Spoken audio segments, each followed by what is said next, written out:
This Late Night Linux Family podcast is made possible by our patrons. Go to latenightlinux.com/support for details of how you can join them. Support us on Patreon for access to ad-free episodes and early releases. That's latenightlinux.com/support.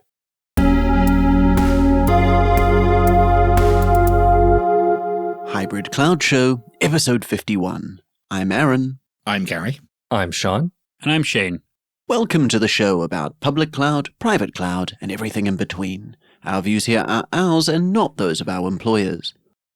We talked about backups for homelabs, and I was just interested whether we could talk about backups for grown-ups, enterprises, medium-sized businesses, whatever, people who are using the cloud, not in the cloud. What should people be using in enterprise context to solve their backup problems? First of all, how dare you say that my 2Ys 5070s isn't a real enterprise environment, Aaron? I'm offended.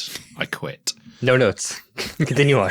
I think backup for big boys and girls is quite a different story. It's almost like backups is an attribute of something else, which is like it's risk management, and it's a whole sphere of operations that a company needs to do backups, which is more like disaster recovery, which is more like the risk of the entire organization. It's this huge, ginormous, sprawling thing that you can kind of take in any direction, really, from culture to tech to tools, etc. Well, yeah, I think you're right. It's part of that bigger business continuity planning piece. And back in the day, business continuity planning was that question that you got once a year where your CEO would go, what do we do if the office burns down? And you would say, we'll just get a PC world and buy some laptops and put them in a container. It'll be fine. But actually, you're right. It is way more of an issue, especially in the cloud, than it used to be. And if we introduce hybrid environments to that, then actually tooling this and doing it effectively and taking into account things like RTOs, RPOs, data classification, all the rest of it is a really hard problem to solve. Okay, so to avoid straying into the territory of our friends on 2.5 admins, we can avoid the whole ZFS, snapshots, all of that kind of piece. And then if we think instead at those higher level pieces, let's keep it simple to start with, and if you're just talking about a handful of important virtual machines or instances, whatever, on one of the public clouds, what's your go-to in terms of backing that up? They build those things fully understanding what the data plane is, how that integrates with the control plane, and from my experience, the teams that build those products are super receptive to customer feedback and will have built things into that product really quickly that solve real-world problems. So on the AWS side of the fence, for example, AWS Backup is a really simply named tool, but has really, really advanced features for things like data retention, things like even going as far as cloning backups into a separate AWS organization in a different region that would take you months and huge amounts of costs to build yourself. I think even before going with the cloud provider, it's probably worth thinking about, you've just given a simple enough example, Aaron, but like people forget about all the things you kind of need to back up even to consider a recovery possible. So like there's probably like 4 themes, I guess, which would be like the data itself, which is databases, file storage, object storage, etc. Then you got your systems, which would be like VMs, containers, infrastructure state.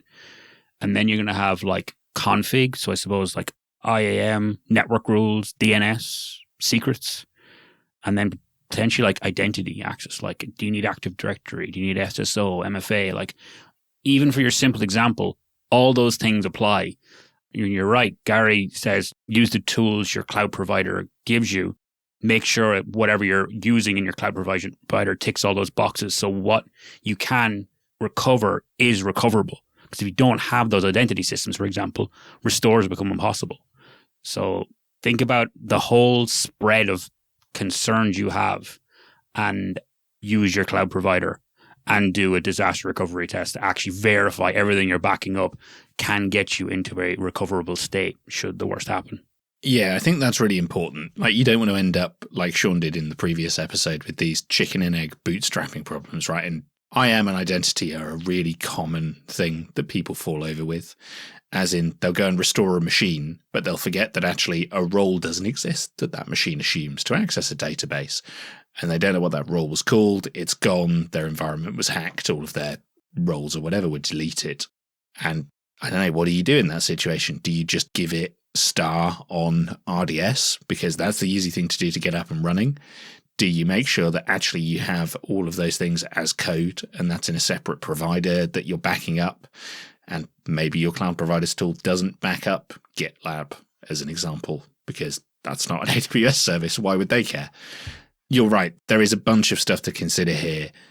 And I think you could very quickly tie yourself in knots. And that's why this testing, even when you've set up what you think is a solid backup solution, is so important. Okay, so you know your problems now, and like so many of the things we talk about, understanding your problem is usually a huge chunk of the challenge.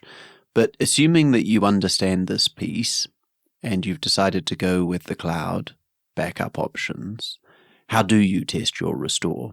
What is the failure mode you're testing for, I suppose, is the first question, because that's going to very much depend on how you test this restore. So the example I gave, that your org has been compromised, all of your IAM roles have been wiped out, someone has basically compromised it and run AWS nuke on it, as an example.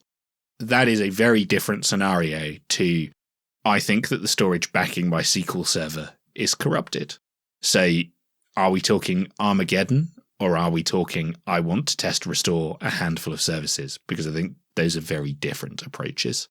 Yes, I agree. I mean, if you're testing for the Armageddon situation, though, presumably you cover the others as well. You do, but you're not going to test Armageddon every month as part of a scheduled restore operation. So if we assume Armageddon, my view here is that you actually spin up a new AWS organization and you start from scratch, or a new tenant in Azure, and try and restore from scratch and see how far you get. Because that's your absolute worst case scenario, right? Is that you just have your storage account with the backups in and none of the other supporting infrastructure around it. Is it realistic? I don't know. Depends on who you are. But that's your absolute worst case. So if you want to be realistic about testing it, maybe that's where you begin. Would that have less impact as well on your existing production environments if you were doing everything in an entirely new organization in AWS? Depending on how you've done the backups and how you go about the restores, I suppose. So are we spinning up new machines and restoring state onto them, where we can configure a bunch of stuff like DNS and load balancing and where that's pointing? If so, yes, it would have less impact to production. If we're just basically restoring everything, including our DNS entries, if they're in Route 53 in the AWS world, for example, then there is a potential for it to be disruptive. Okay, that's helpful. Is there anything on the private cloud side or data center side that you have experience with, aside from the usual things that we all do around ZFS and snapshots, etc.? I think in the enterprise space, you're probably more likely to be using some kind of solution. So Veeam is one that springs to mind that's super common for VM estates, for example. Even Kubernetes. VM is very common. Commvault, another very common one. Yeah, you usually have appliances and companies backing up your whole estate versus just your data. And that raises an interesting point. I think both Shane and in the previous episode around your Kubernetes stuff, we talked about this, but there's what's on the disk, and then there is, in the case of things like databases, you often want to be doing some actions before you start taking your backups, right? What do you mean by actions? Well, for example, in the case of Postgres, you'd want to either stop the database before you do a snapshot, or you'd want to use the built-in tooling to do like a PG dump, or preferably both. Yeah, I remember in the days I was interested in Bacula and Barrios, I think you pronounce it, for a while, and was looking at some of those things. And from memory, I think those have specific plugins for each of the databases to effectively do dumps of the database so that you've got a consistent snapshot on the disk before you take your backup. Yeah, this is where the cloud tools really help. RDS pays for itself in that it manages a lot of this stuff for you without having to think about it. Actually, this is a great shout. These are the sort of things that make me appreciate, in particular, databases being done in a cloud. I don't want to have to worry about this. It's a unique skill set, and a lot of people are losing that skill set because we've been so just reliant on the clouds. A lot of companies, I mean, with the amount of like free credits and advantages people get, I'm finding basic skills. I'm talking like Bash, not even like database monitoring, which is its own skill set to be sure, are being lost just because, I'm going to ask AI to do it. Yeah, I mean, databases in particular have always been a tricky one, right? My view here was always that I would use whatever VM backup tooling I was using to back up the machine state, and then I would have a separate out-of-band process running as a cron job to use native tooling to put the database in a state where it could do a point-in-time backup, and then rsync that to a storage server or something that was then also backed up using the VM backup tooling. It's a great shout, though, Gary. Definitely relying on the native tooling is just the way to go. Like, I know in the previous episode, Sean, you recommended using the CNPG backup setup, which I've totally set up and feel much better than just taking like raw disk snapshots and stuff. Like, those things are really, really good at giving you some peace of mind that you've got something recoverable. Yeah, you want to do both, right? You want to do the CNPG backup, and then you want to back that with storage that you're then also snapshotting and replicating or using your enterprise tool to back up. We've talked a lot about spinning up duplicate infrastructure and backing up stuff and snapshotting. At what point do we start talking about how much all of this costs? Because I fight that battle. This stuff done right does cost a lot of money, so much so that sometimes the people who control the money say, nah, that's not worth it. And you have to clearly explain to them, do you want this business to continue in case of Armageddon? If so, this is the case. But if not, we can tolerate a nuclear fallout in just one country. Then, that's where you have to have a tough discussion. This is where the very probably boring topic of like risk management comes into it. Gary kind of alluded to as well, like those failure modes. What are the failure modes you're worried about?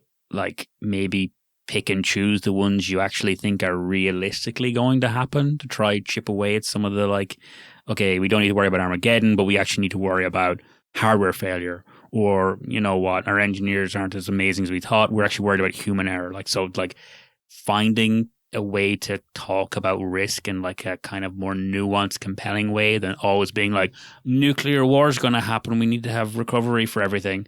It kind of turns into a little more of a conversation about like, okay, fine.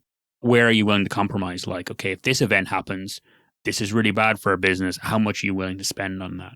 I find as well, like, yes, the tech costs money, but there's also like the expense of like having people on board to actually know how to recover their systems, and that whole having the tooling in place to recover those systems as well. Like all of that is a big expense. So it warrants putting the effort in to like sounding knowledgeable and being thoughtful about how you want to handle backups in the future and like what risks you're going after.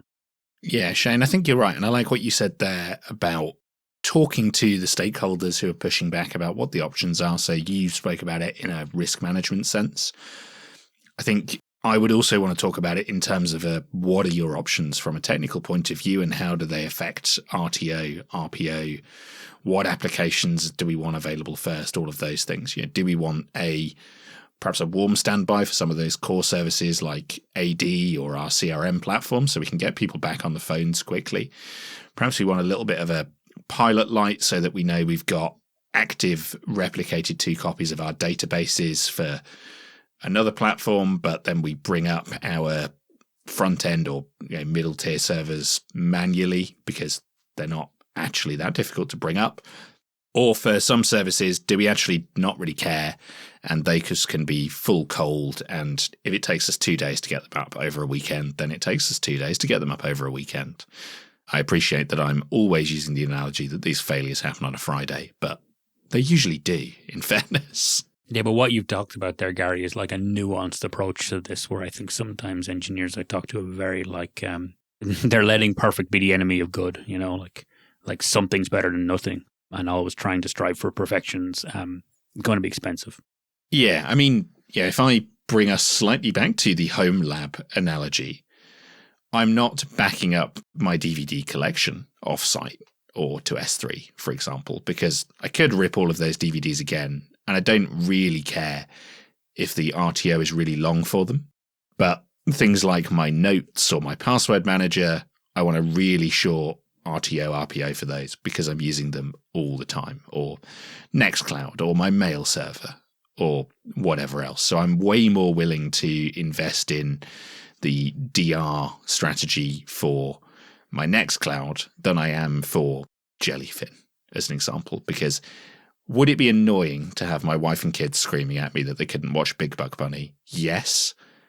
But would anything actually be broken? Maybe not quite so quickly.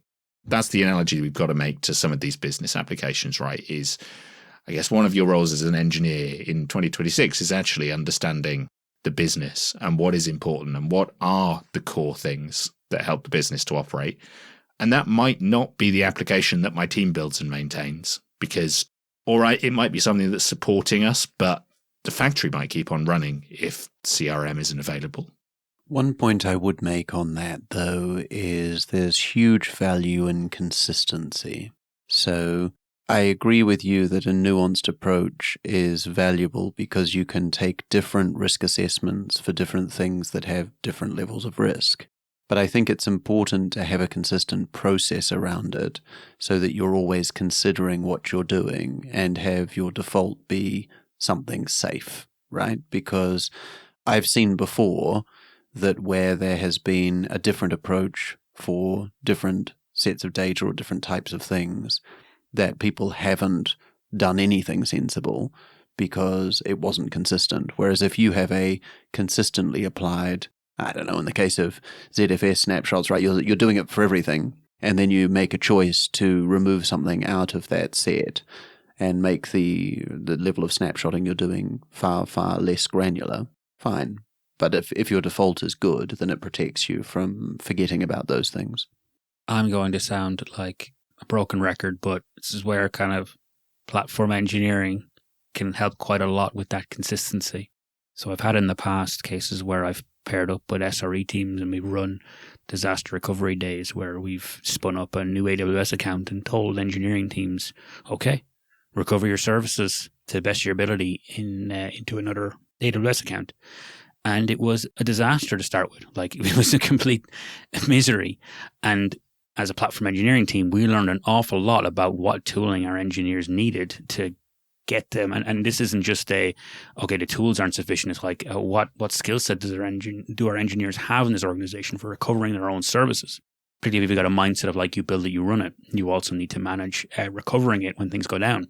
So having a centralized team thinking about the risk profiles for the various engineering teams and then building up consistent expectations. It might be consistent defaults to the things they're requesting, means you can kind of have that like top level, like here's the risk we have of the organization, here's the various ways in which a nuanced platform engineering team or maybe a DR team or the SRE team come together and be like, okay, how do we build the tooling and process in place to like make sure that we may have a nuanced approach, but that nuanced approach is applied consistently. So the engineers are doing the exact same thing.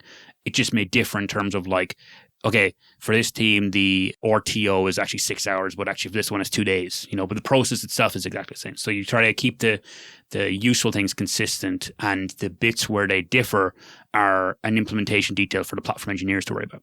And in a way, that's some of the helpfulness that you get from using a proper tool, like one that's built into the cloud or one that's providing this commercially where they've got all those integrations. Is often it's going to let you go up that step in terms of conceptual thinking as opposed to implementation detail. Yeah, because the backups will reflect the complexity of your organization. So the sprawl of tech is going to be reflected in the sprawl of backup solutions you've got. So the cloud providers definitely give you maybe more generic solutions to some of your problems. For example, I don't think there's much of a difference between like backing up and recovering MySQL databases versus Postgres databases in AWS, effectively.